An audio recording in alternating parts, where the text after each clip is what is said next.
Assalamualaikum warahmatullahi wabarakatuh. Waalaikumsalam warahmatullahi wabarakatuh. Alhamdulillah. Terima kasih ya Allah telah Kau hantar kami ke suasana yang seperti ini.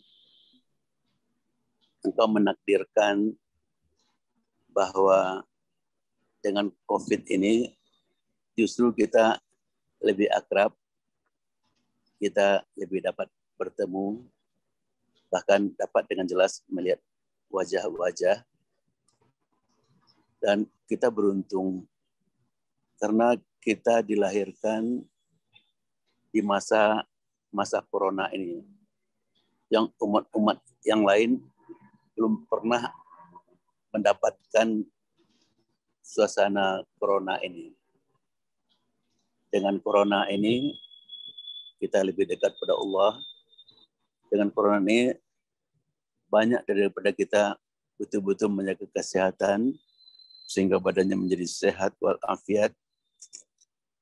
Apalagi corona besok ini, kita memasuki bulan Ramadan, sumu tasihu, berpuasalah. Karena dengan puasa kamu menjadi sehat.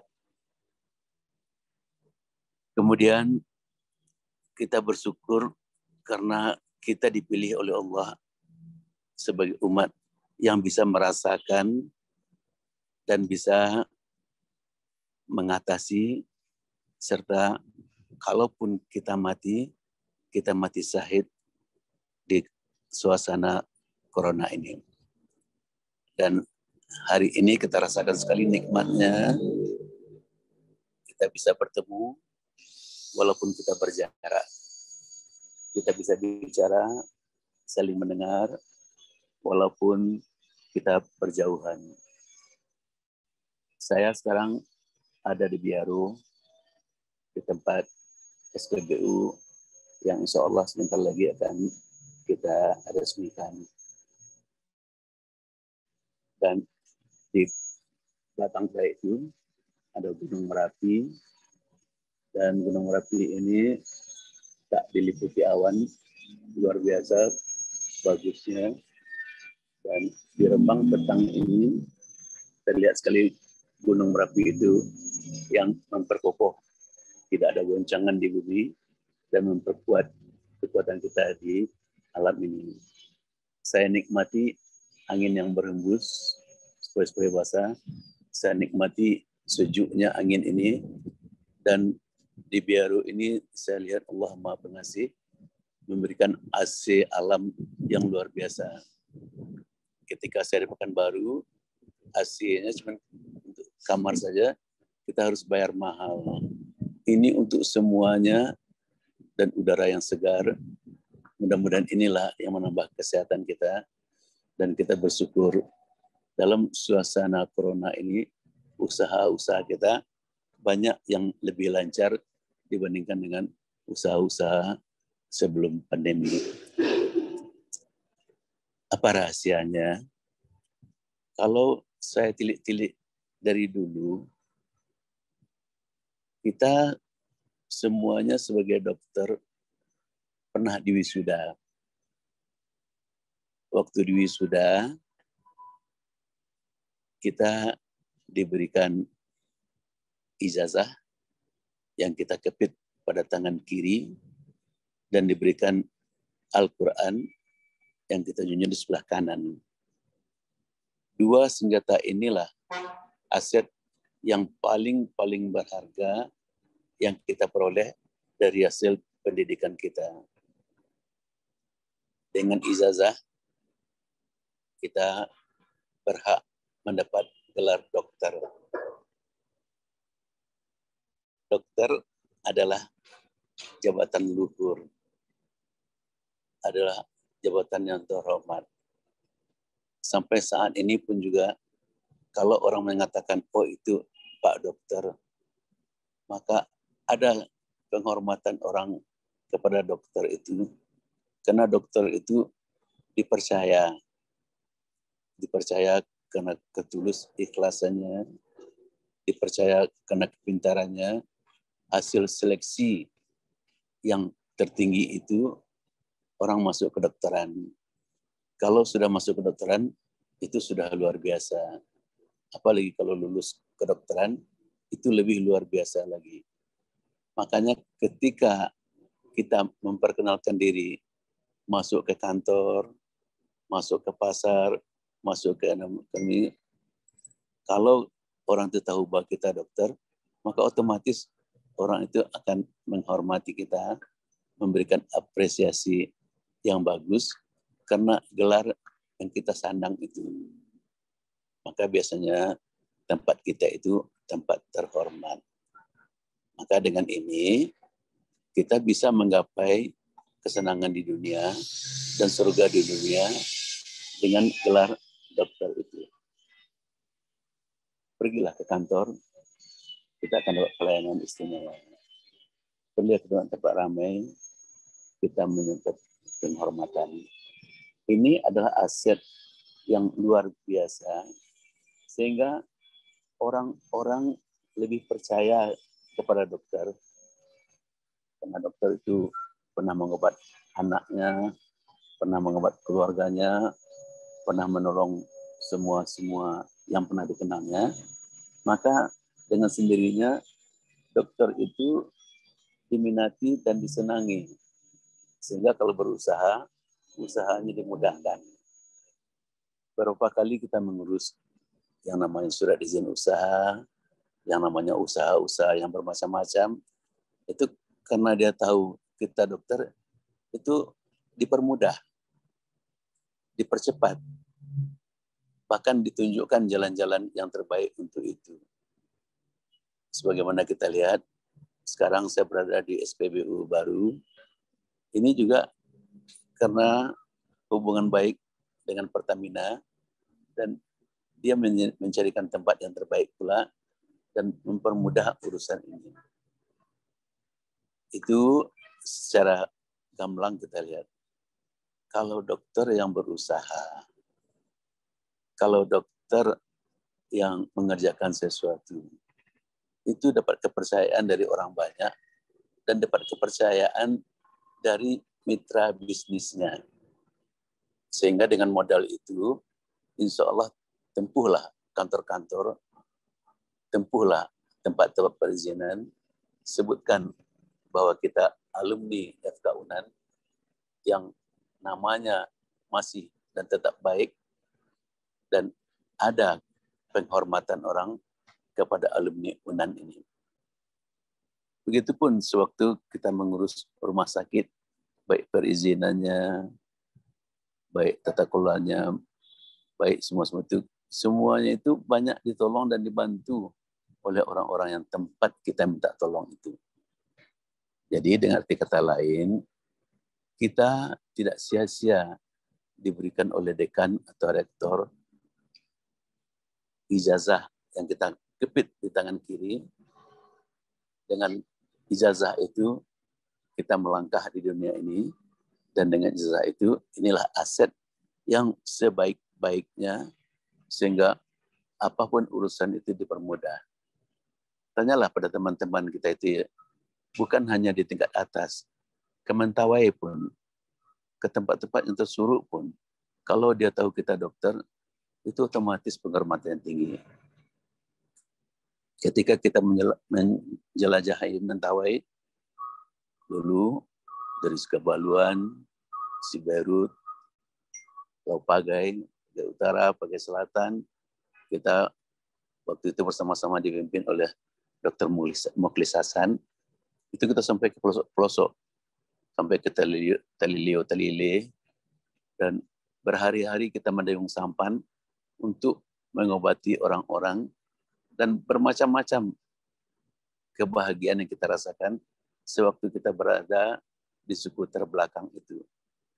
Dan pengalaman-pengalaman itulah yang kadang-kadang membuahkan dan membekas sebagai bahan untuk kita hidup, mendayung hidup ini. Bahwa mereka, orang-orang Mentawai itu tidak mudah untuk mendapatkan sesuap pagi, sesuap petang, dengan masuk ke hutan dan ke rimba, dan luar biasa perjuangannya.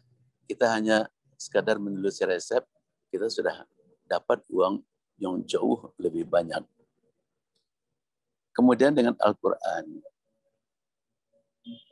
rasakanlah betapa indahnya, betapa nikmatnya tulisan-tulisannya, kemudian kosakatanya, kemudian semua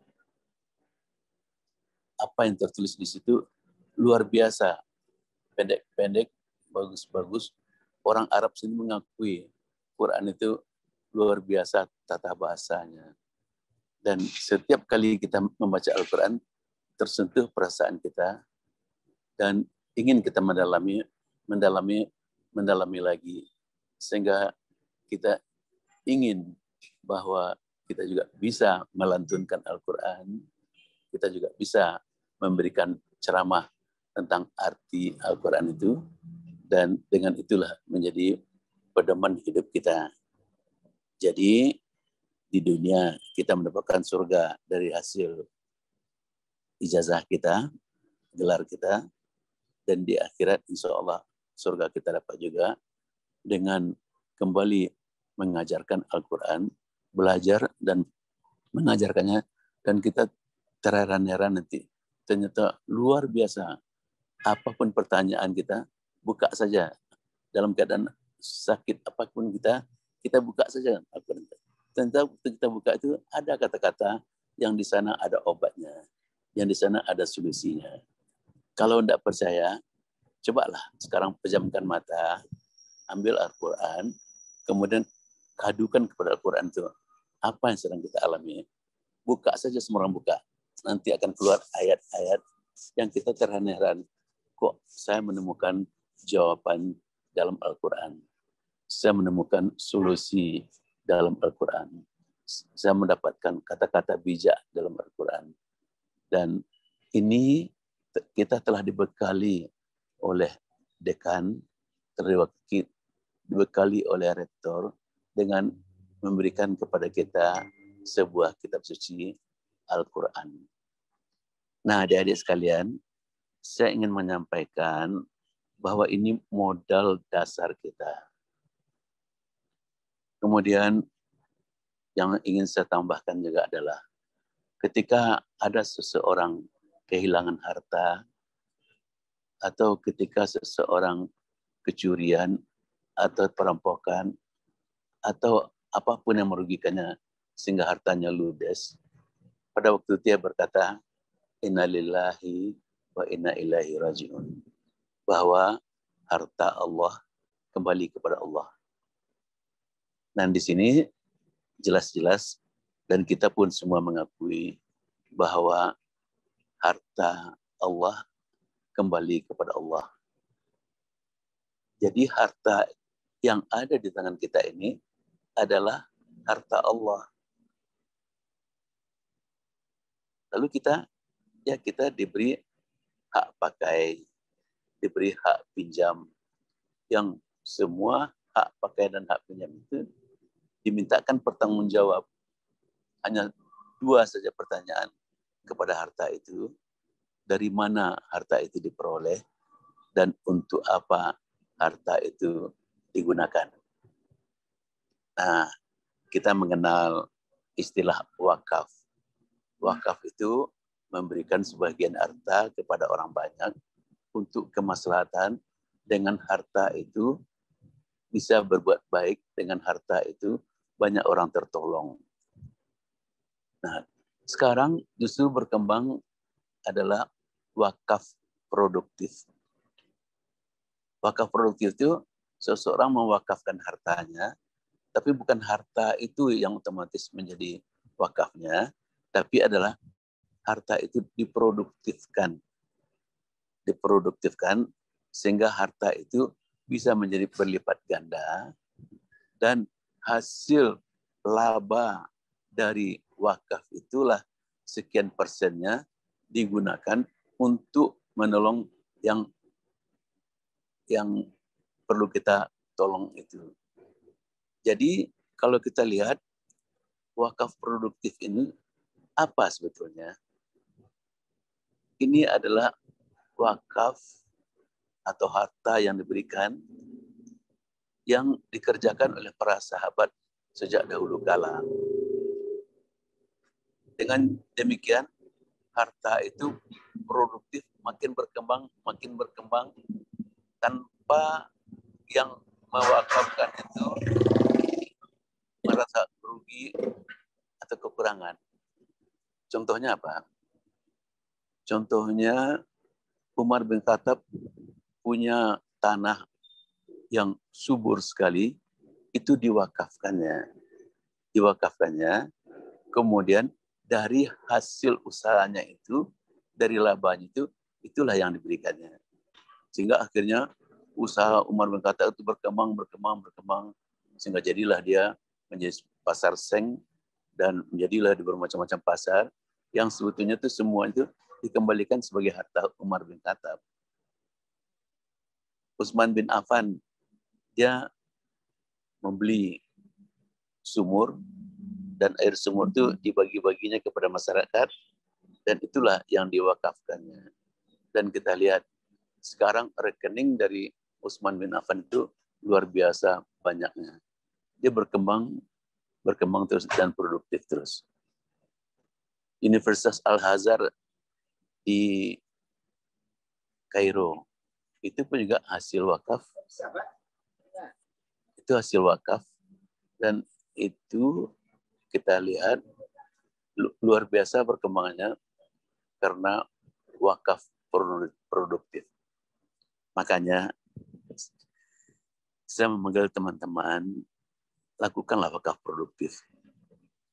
Bahwa harta kita itu adalah milik Allah, adalah harta Allah. Dan harta Allah itulah yang dititipkan kepada kita, dan diminta agar harta itu dikembangkan. Agar dari pengembangannya itu dapat orang merasakan manfaatnya, dapat orang tertolong dengan harta produktif itu. Adik-adik sekalian, saudara yang saya hormati, bagaimana yang kita kerjakan? Yang kita kerjakan adalah karena itu harta Allah, jangan terlintas di hati kita untuk sewenang-wenang menggunakan harta Allah itu. Karena Allah hanya bertanya, ini harta dapat dari mana? Dikeluarkan untuk apa? Dan Allah mengharapkan dari harta yang dititipkannya kepada kita, kita mendirikan suatu usaha yang produktif, yang berkembang, makin lama makin hebat, makin berkembang. Dan inilah yang kita lihat. Di dalam saya mengembangkan ini, mencoba dulu memulai dengan mendirikan rumah sakit. Rumah sakit itu pada izinnya itu diresmikan itu pada tanggal 19 September 2005. Lalu seseorang mengirimkan kepada saya, coba Anda lihat, September itu surat ke-9, 19 itu ayat ke-19. Artinya, coba Anda baca ayat ke-19 di surat ke-9 atau surat At-Taubah. Maka di sana terbaca, bukanlah berjihad itu memberi makan, memberi minum orang di Masjidil Haram. Tapi yang berjihad itu adalah kamu berjuang memperhatikan untuk kebaikan orang banyak. Maka di footnote-nya itu, di bawahnya itu ada kata-kata yang maksud jihad yang terbaik itu adalah untuk kemaslahatan orang banyak. Misalnya mendirikan rumah sakit. Dengan rumah sakit banyak orang tertolong dan banyak karyawan bisa bekerja. Yang kedua, mendirikan sekolah. Di sekolah banyak orang yang akan jadi pintar dan banyak dosen-dosen yang dapat menyambung kehidupannya. Jadi artinya carilah usaha-usaha di mana orang lain bisa mengais rezeki dari usaha itu, sedangkan usaha itu tetap berkembang dan tetap produktif. Maka sejak itulah saya berusaha mencari-cari apa usaha yang bisa merupakan wakaf produktif. Nah, wakaf produktif itu mulailah saya dengan mendirikan rumah sakit Bunda, dan alhamdulillah banyak orang bisa tertolong, dan kemudian banyak karyawan bisa bekerja. Dan saya dirikan rumah sakit Pekanbaru Medical Center di Jakarta, di Pekanbaru. Di sana ada Aula Granada namanya. Sewaktu pada peresmian pembukanya, orang Melayu itu kan suka berpantun. Maka saya berpantun. Teluk Belanga biru warnanya, dipakai orang masuk ke gedung Granada. Kita di sini bukan hanya sekedar bekerja, tapi adalah untuk menggapai surganya. Inilah saya tanamkan pada setiap karyawan, bahwa dia bekerja di situ adalah sekaligus juga beribadah. Dan saya ikuti dengan suatu hadis, bahwa Allah itu pernah berkata kepada hambanya, wahai hambaku, kenapa aku sakit, tapi kenapa kau tidak menjengukku? Lalu hamba bertanya, masakan engkau sakit ya Allah? Bukankah engkau maha perkasa? Bukankah engkau maha kuasa? Apapun bisa kau dapat. Masakan engkau sakit? Maka Allah menjawab, kau lihat orang sakit kan? Ya, aku lihat orang sakit, kata si hamba. Aku bersama orang-orang sakit itu. Kalau kau menjenguk orang sakit, berarti kau menjenguk. Maka dalam menjenguk orang sakit saja dinilai berpahala oleh Allah. Apalagi ketika merawatnya, apalagi ketika menolongnya, apalagi kita membebaskan dia dari rasa sakitnya. Tentu itu lebih tinggi lagi pahalanya. Dan begitulah yang saya sampaikan kepada perawat-perawat dan petugas-petugas kesehatan yang bekerja di rumah sakit PMC. Jadi Anda di sini bukan hanya sekadar mencari harta, mendapat gaji, tapi juga Anda dengan kerjanya itu sedang menggapai surga.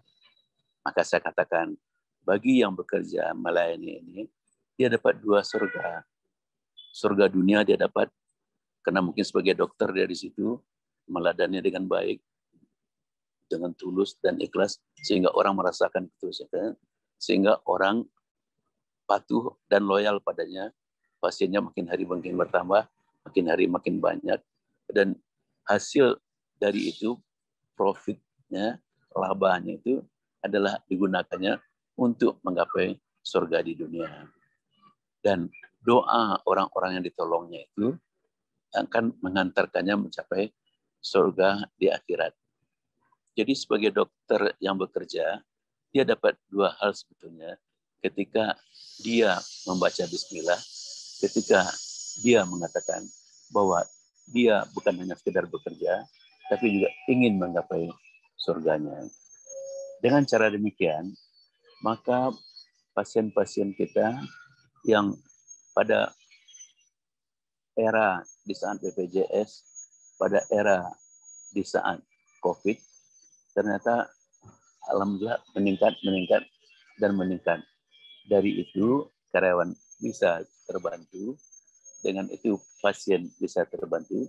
Dengan demikian maka makin menjadi bagus. Begitupun ketika kita mendirikan Stikes PMC, banyak mahasiswa yang bisa kita tolong dan wisuda, banyak dosen-dosen yang bisa bekerja, dan semuanya itu dengan semboyan tetap bahwa bukan hanya sekedar bekerja, tapi juga untuk menggapai surganya. Dengan catatan, pada waktu itu walaupun ada rezeki, walaupun ada uang dapat, tapi uang itu adalah harta. Harta itu adalah milik Allah. Kita hanya memakai harta itu sesederhana mungkin, semampu kita, tidak berlebihan, tidak pula terlalu memakai telur membangga-banggakan. Nah, dapatlah hasil dari mendirikan rumah sakit Bunda, mendirikan rumah sakit PMC, mendirikan Stikes, dan alhamdulillah dengan rasa kekeluargaan, semua yang kita itu berkembang dengan bagus. Dan sewaktu kami mengisi bensin, saya lihat mengisi BBM itu kok di SPBU ini enak ya, kata saya dalam hati. Orang tidak ada taruh menawar, bayar cash, tidak ada yang berutang, tidak ada, bahkan tidak ada sisa-sisanya, semuanya habis, bahkan orang antrian. Maka melihat hal demikian, saya mencoba menghubungi orang Pertamina. Pada waktu itu dikatakan yang boleh mendirikan Pertamina itu hanya pejabat, gubernur, bupati, wali kota. Tapi saya coba juga. Cuma karena saya membawa nama dokter itu, orang Pertamina itu angkat tangan. Kok dokter mau berusaha mengumpulkan recehan-recehan? Bukan usaha, Pak. Tapi kalau kita punya SPBU, orang lain kan banyak bisa bekerja. Dan orang lain kan banyak bisa tertolong yang tidak dapat BBM. Pada waktu itu di Bukit Tinggi susah mencari BBM karena macetnya. Lebih kalau hari raya atau tahun baru, jalan itu macet sehingga susah sekali orang mendapatkan BBM Bukit Tinggi. Akhirnya saya berusaha mendekati pimpinan Pertaminanya, tapi karena ada gelar dokter yang saya bawa itu, dia lebih percaya. Akhirnya izin dipermudah, diurus izin ke wali kota, izin ke gubernur, itu pun dipermudah karena waktu itu saya adalah sering mengasih ceramah di gubernur dan kenal sekali dengan gubernur, sehingga ketika saya memberi ceramah, apa yang bisa saya dibantu, dia pula menawarkan gitu. Oh ya Pak, di meja Bapak telah ada tuh izin Pertamina. Oh ya, besok ambil. Jadi mudah sekali. Sehingga ditelepon oleh Ketua Gubernur, Pak Suhemi, itu izin Pertaminanya, itu izin SPBU-nya sudah selesai. Di sana pun juga saya sampaikan kepada karyawan-karyawan di situ. Kalian lihatlah ujung tombak dari Pertamina. Di saat orang Pertamina libur, kalian tetap bekerja. Di saat hari Lebaran, kalian tetap bekerja. Di saat malam, kalian masih bekerja. Maka kalian adalah orang pilihan. Kalian adalah orang terbaik. Maka dengan adanya kalian ini, insya Allah orang akan mencari ke SPBU kita ini, karena kalian setiap kali mencurahkan minyak atau bensin atau pertamax ke dalam mobil orang itu, kalian baca Bismillah, dan itu terdengar oleh sopir-sopir, terdengar oleh semua itu, dan itulah yang menambah dan nilai tambah, sehingga insya Allah SPBU kita mulai bertambah pula dari 1 menjadi 2. Nah, memang tidak mudah mendirikannya, tapi kalau sudah berdiri, enak, karena setiap tetes BBM yang mengalir, itu adalah uang masuk. Dan ini saya jadikan sebagai dalam bentuk wakaf. Jadi wakaf itu, kita mendirikan satu usaha untuk kepentingan orang banyak. Kemudian dari labanya itulah sekian persennya kita niatkan untuk memberikan wakaf-wakaf kepada orang-orang yang membutuhkan. Nah, adik-adik dan saudara-saudara sekalian, kemudian karena kita lama di Pekanbaru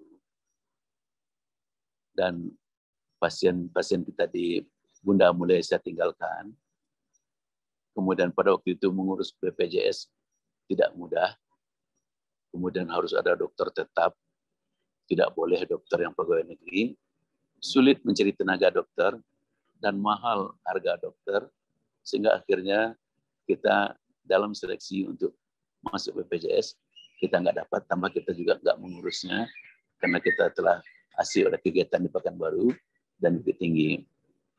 Sehingga begitu kita tahu BPJS nggak dapat, rumah sakit Bunda itu bukan menghasilkan tapi sudah menimbulkan biaya-biaya tambahan yang harus kita cucuri setiap bulan. Teringat oleh saya, mungkin dengan membuat swalayan ini bagus. Saya coba-coba, Indomaret nggak ada, Alfamart juga nggak ada. Teringat ada Budiman. Saya telepon pemiliknya, saya lihat kan bahwa lokasi di Gunung Pangilun itu, di Jalan Gajah Mada itu menjanjikan. Silakan Anda jadikan saja rumah sakit Bunda yang sekarang yang sekarang tidak begitu jalan, Anda jalankan. Senang dia melihat karena di belakang rumah sakit Bunda itu banyak perumahan.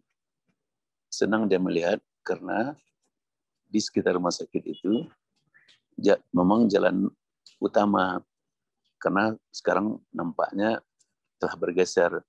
Kampung Gunung Pangilun itu sekarang telah menjadi pusat kota, titik sentral. Melihat tanah yang demikian luas, senang sekali dia. Yuk kita bangun, gitu. Dibangunnya lah swalayan Budiman di situ. Dan saya lihat omsetnya luar biasa dan ramai sekali. Parkirannya penuh sesak, belakang depan.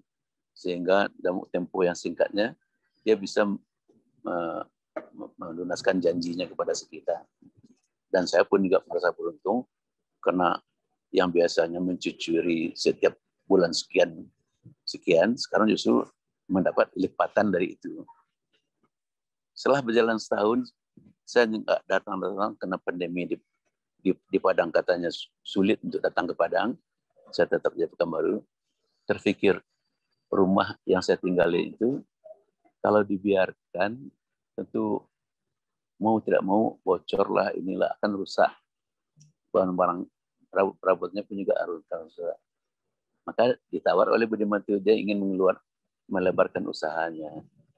Maka kalau gitu oke, dikontraknya rumah itu. Kemarin hari Sabtu, saya pergi ke notaris untuk menyelesaikan kontrak rumah itu. Alhamdulillah, rumah dapat dikontrakkan dan diperbaikinya dengan bagus. Dan juga tanah-tanah kosong yang ada di belakang itu telah dijadikannya bangunan. Dan banyak orang yang bisa bekerja di swalayan Budiman. Ketika tetangga pada datang ke rumah tempat saya, dia bertanya, terima kasih Pak Suemi, karena sejak ada Budiman ini, rumah-rumah kita banyak dijadikan tempat kos oleh karyawan-karyawan di Budiman itu. Kemudian kalau makan siang, makan malam, mereka pergi ke kedai-kedai kita. Sehingga ekonomi orang Gunung Pangilun itu pun hidup. Akibatnya, swalayan yang megah dan mewah itu tidak dibenci oleh masyarakat, justru diucapkan terima kasih. Nah, adik-adik dan saudara-saudara sekalian, inilah usaha-usaha di mana dengan mewakafkan harta kita, kemudian wakaf itu adalah wakaf yang produktif. Kalau kita lihat orang-orang kaya di Arab, di Turki, di tempat-tempat orang kaya itu, boleh dikatakan mereka itu menjalankan wakaf produktif. Nah, kalaulah kita dengan anggota, dengan dokter yang sebanyak itu, yang sebetulnya di tangan itu adalah dia sedang memegang amanah menjalankan harta Allah. Kalau harta itu kita himpun, misalkan kita bikin sesuatu apalah, kalau dapat tentu yang telah sukses, yang telah bagus, kita menumpang di biduk hilir. Dengan demikian, usaha kita itu akan luar biasa bagusnya. Sehingga kita tanpa banyak berpikir lagi, sehingga pikiran kita itu bisa pula digunakan untuk usaha-usaha lain. Dan apakah usaha di bidang pertanian, apakah dengan perumahan, itu akan bisa. Karena kita punya titel dokter, jabatan luhur, yang dipercaya oleh masyarakat, bisa menolong dan membantu orang banyak. Nah, inilah kira-kira sekelumit pengalaman. Tentu juga banyak kekurangan-kekurangannya, Tapi saya merasa bahagia sekali di usia yang telah 75 tahun ini, kita masih bisa berusaha, masih menampak peluang-peluang mengerjakan apa. Dan di saat orang-orang banyak yang mengeluh, seharusnya diubah jadi bersyukur dan bersyukur. Untung ada corona, untung ada itu. Tinggal kita menjalankan apa yang diperintah Allah, tinggal kita melaksanakan dan menjalankan amanah Allah, titipan Allah dalam bentuk harta ini, kita jaga baik-baik dan kita kelola dengan baik.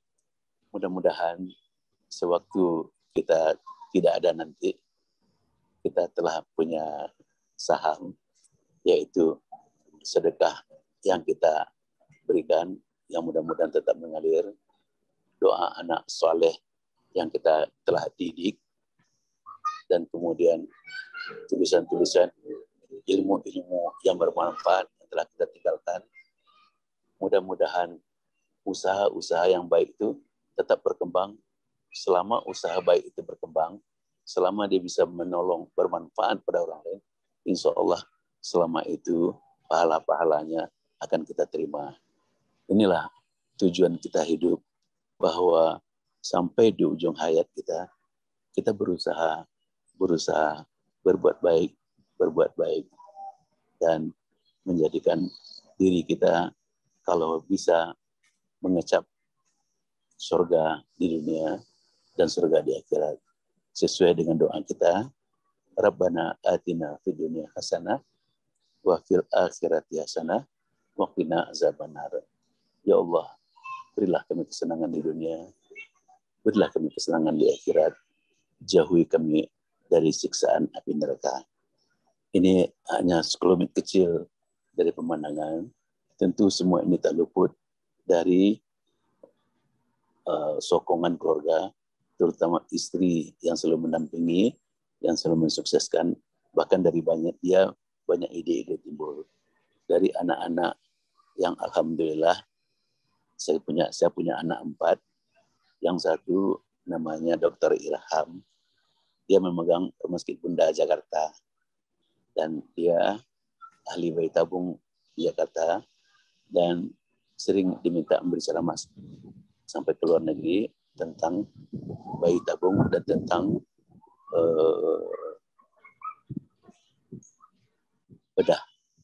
bedah robotik surgery. Dialah yang pertama di Indonesia ini, dan dia adalah alumni UNAN. Dia masuk 93 di UNAN, dan alhamdulillah sekarang dia cukup punya nama baik di dalam maupun di luar negeri dengan robotik surgery-nya dan dengan bayi tabung. Bahkan waktu kongres bedah di Surabaya, dia diminta untuk mempresentasikan bagaimana itu robotik surgery. Ternyata pada waktu itu bagian bedah masih belum mencobakannya, dan Ilham alumni UNAN itu yang mempresentasikannya.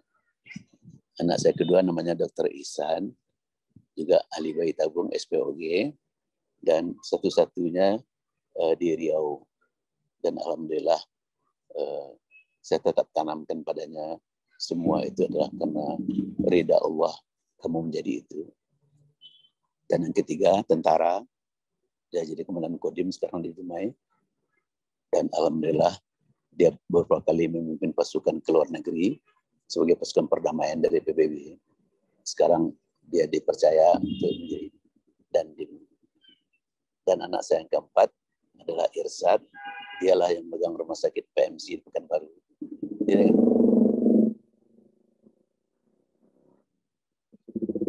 Dengan demikian, saya akan mengurangi tugas sehingga saya banyak lagi sekarang belajar bahasa Arab, mendalami Al-Quran,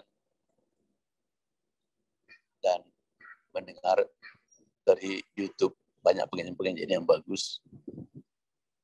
Dan saya senang itu, sehingga setiap detik waktu saya merasakan bermanfaat.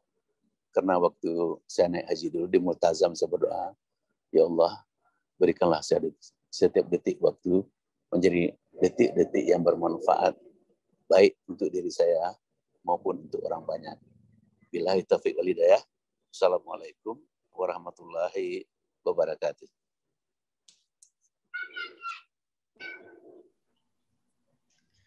Waalaikumsalam warahmatullahi wabarakatuh. Terima kasih banyak, Prof. Luar biasa penjabaran dari Prof.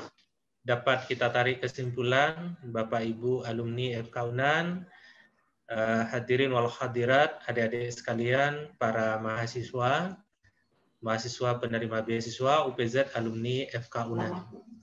Jadi beliau menyampaikan konsep tawazun, bahwa hidup itu seimbang dunia dan akhirat. Jadi saya ingat sebuah nasihat dari Imam Asy-Syafi'i yang mengatakan, zuhud itu adalah tatkala engkau meletakkan dunia di tanganmu dan akhirat di hatimu. Jadi kita akan selalu berupaya bagaimana bisa menggenggam dunia ini, tapi dunia tidak bisa menguasai hati kita. Hati kita selalu fokus pada akhirat. Tangan kanan kita memegang Al-Quran, tangan kiri kita memegang ijazah. Ada keseimbangan yang luar biasa. Dengan agama, hidup kita akan selamat, kita akan terarah untuk mencapai kebahagiaan dunia wal akhirat. Bapak Ibu alumni FK UNAN yang dirahmati oleh Allah Subhanahu wa taala, kita ada waktu 6 menit. Ini kita minta 1 atau 2 orang yang ingin bertanya, yang ingin mengetahui lebih dalam mungkin tentang pengalaman atau pendapat dari Prof. Suhaimi. Silakan, langsung saja.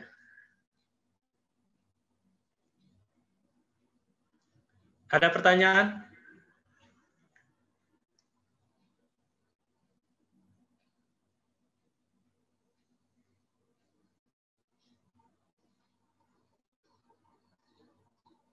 Baik, Prof, kita minta closing statement, Prof.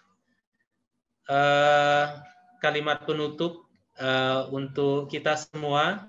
Di sini alhamdulillah di Zoom ini hadir 100-an orang. Kemudian di YouTube, via YouTube juga sangat banyak. Karena kita bisa mengikuti via Zoom dan via YouTube. Channel kita Andalas Charity. Nah, ini penontonnya alhamdulillah yang ikut luar biasa banyaknya, terutama yang di YouTube. Kepada Prof. Suhaimi, kita minta closing statement, nasihat untuk terutama yang adik-adik yang lagi kelas ini.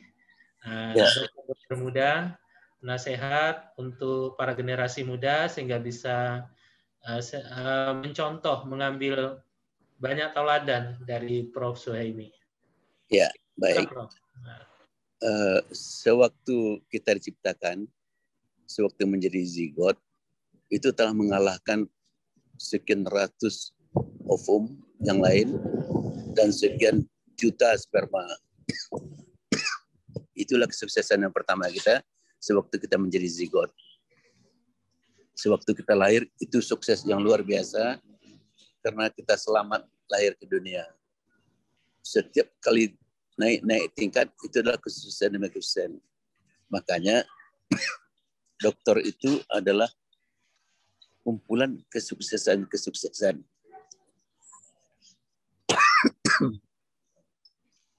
Kemudian orang yang sukses ini masa patah semangat ketika dihadapkan kepada satu hal. Belajar dari kesuksesan itu adalah karena Allah sayang, karena Allah bersamanya. Maka raihlah kesuksesan di dunia dan di akhirat. Demikian. Demikian deh. Terima kasih, Prof. Ya. Terima kasih kita ucapkan kepada Prof. Suhaimi.